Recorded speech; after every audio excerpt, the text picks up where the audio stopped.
আপনাদের প্রথম সাথীর নাম কি? তারা মিয়া। আচ্ছা, আপনাদের দ্বিতীয় সাথীর নাম? লাল মিয়া।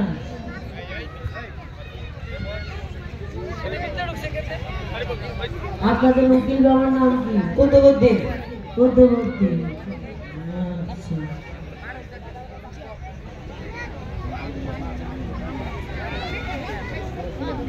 আপনাদের ইমাম সাহেব কোথায়?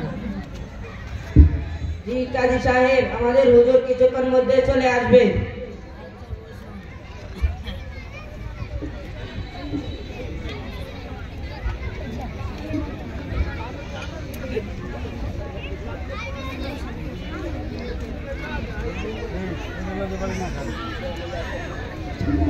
আসসালামু আলাইকুম ওয়া রাহমাতুল্লাহ।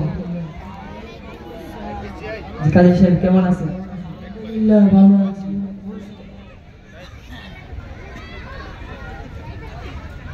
আমরা কি এখন বিবাহের কাজ শুরু করতে পারি? তাহলে শুরু করা যায়। হুজুর একটু অপেক্ষা করুন, আমার একটু কথা আছে। জি আপনি বলতে পারেন। কি কথা বিআই সাহেব? আরে মিয়া, সেই দিন আপনাকে বলেছিলাম আমার ছেলের বিবাহ যৌতুক হিসাবে নগদ 10 লক্ষ টাকা ও একটা আরাম পায় ও বিদেশে যাওয়ার ভিসার খরচ দিতে হবে। নাউজুবিল্লাহ, নাউজুবিল্লাহ, আপনি সব কি বলতেছেন? যা কোরআন ও হাদিসে স্পষ্ট ভাষায় হারাম ঘোষণা করা হয়েছে। যে যৌতুকের কালো থাবায় আজ মুসলিম সমাজ কলুষিত, যে যৌতুকের কারণে আজ মুসলিম মা ও বোনেরা নির্যাতিত, আপনি কি সেই যৌতুকের কথাই বলতেছেন?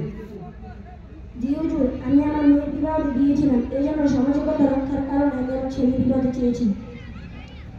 قال رسول الله صلى الله عليه وسلم النكاح من سنتي فمن رغب عن سنتي فليس مني। রাসূল সাল্লাল্লাহু আলাইহি ওয়াসাল্লাম বলেছেন, বিবাহ হলো আমার সুন্নাত, আর আমার উম্মতের মধ্যে যে সুন্নাত থেকে বিরত থাকবে সে আমার উম্মত নয়। আর এই বিবাহ হলো আমার পবিত্র সুন্নাত। এর শুরুতে যদি যৌতুকের মতো হারাম কাজ হয়ে যায়, তাহলে আমরা সুখময় ও দাম্পত্য জীবনের আশা করব কিভাবে? আমার পানটা বের করো তো। জিজ্ঞাসা দিচ্ছি।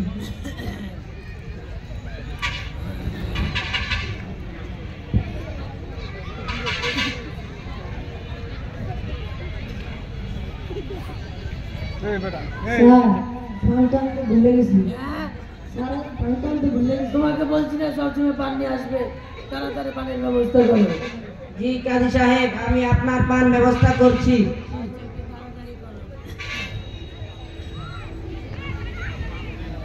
জি হুজুর, আমি আমার ভুল বুঝতে পেরেছি এবং ইতিপূর্বে আমি যে যৌতুক দাবি করেছিলাম সেটা আমি তুলে নিচ্ছি এবং ইনশাআল্লাহ আমি আমার মেয়ের বিবাহে আর যৌতুক দিব না ইনশাআল্লাহ। আল্লাহ তাআলা আমাদেরকে যৌতুকবিহীন বিবাহ করা এবং দেওয়ার তৌফিক দান করুন। সকলে বলুন আমিন। তাহলে এখন আমরা বিবাহের কার্যক্রম শুরু করি। বিবাহের দেনমোহর কত? 10,01,000 টাকা। আপনারা কি নগদ 10,01,000 টাকা দেনমোহর আদায় করতে পারবেন? হুজুর, দেনমোহর কি আবার আদায় করতে হয় নাকি? জি ঘটক সাহেব, দেনমোহর আদায় করা ওয়াজিব আর নগদ আদায় করা মুস্তাহাব। তাহলে কিছু কমিয়ে নির্ধারণ করা হোক। আপনি কি মোহরের ফাতিমি দিবেন নাকি আপনার সামর্থ্য অনুযায়ী দিবেন?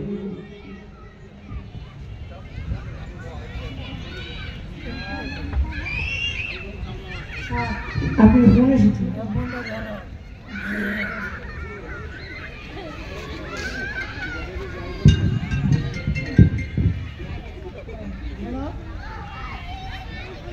কে? ও কলাঘাট থেকে। স্যার, কলাঘাট থেকে ফোন এসেছে। হ্যালো, ওয়ালাইকুম আসসালাম। কে আপনি? কলাঘাট থেকে বলছেন? আচ্ছা, একটু অপেক্ষা করুন, আমরা কিছুক্ষণের ভিতরে আসতেছি।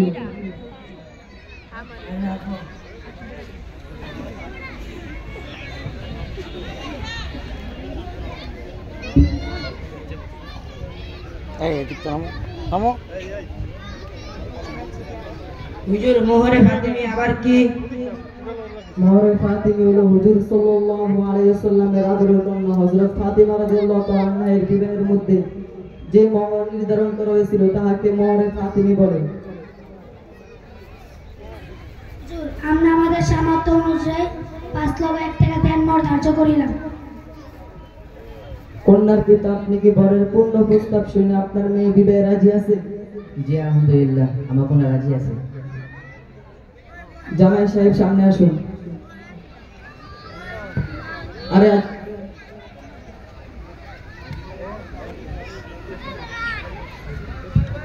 আরে আজব তো, হাতে এটা কি বেঁধেছেন আর গলায় এটা কি ঝুলিয়েছেন আর মাথায় এটা কিসের মুকুট?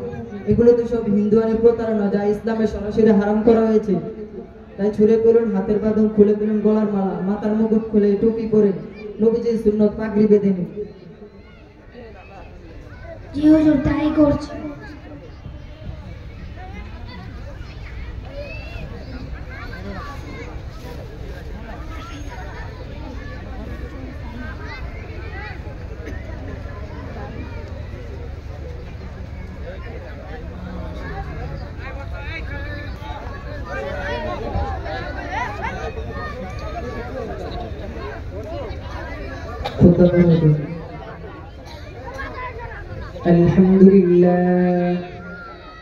الحمد لله نحمده ونستعينه ونستغفره ونعوذ بالله من شرور أنفسنا ومن سيئات أعمالنا، من يهده الله فلا مضل له ومن يضلله فلا هادي له، ونشهد أن لا إله إلا الله وحده لا شريك له، ونشهد أن محمدا عبده ورسوله. أما بعد، فأعوذ بالله من الشيطان الرجيم. يا أيها الذين آمنوا اتقوا الله حق تقاته ولا تموتن إلا وأنتم مسلمون. وقال الله تعالى: يا أيها الناس اتقوا ربكم الذي خلقكم من نفس واحدة وخلق منها زوجها وبث منهما رجالا كثيرا ونساء، واتقوا الله الذي تساءلون به والأرحام، إن الله كان عليكم رقيبا. وقال الله تعالى: يا أيها الذين آمنوا اتقوا الله وقولوا قولا سديدا يصلح لكم أعمالكم ويغفر لكم ذنوبكم، ومن يطع الله ورسوله فقد فاز فوزا عظيما. وقال رسول الله صلى الله عليه وسلم: النكاح من سنتي، فمن رغب عن سنتي فليس مني. وقال رسول الله صلى الله عليه وسلم: النكاح نصف الإيمان، أو كما قال عليه الصلاة والسلام. মেয়ের বাবা সামনে আসুন।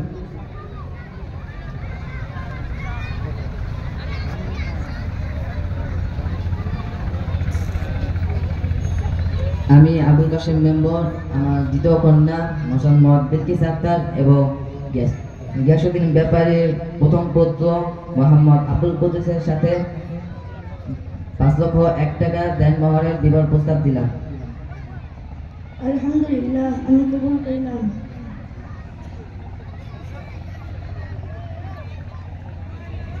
আপনাদের খেজুর বারাকাল্লাহু লাকুমা ওয়া বারাকা আলাইকুমা ওয়া জামা বাইনাকুমা ফি খাইর। মাশাআল্লাহ, জাযাকাল্লাহু আহসানাল জাযা।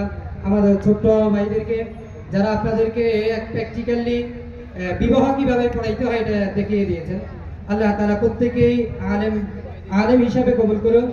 সকলে বলে আমিন।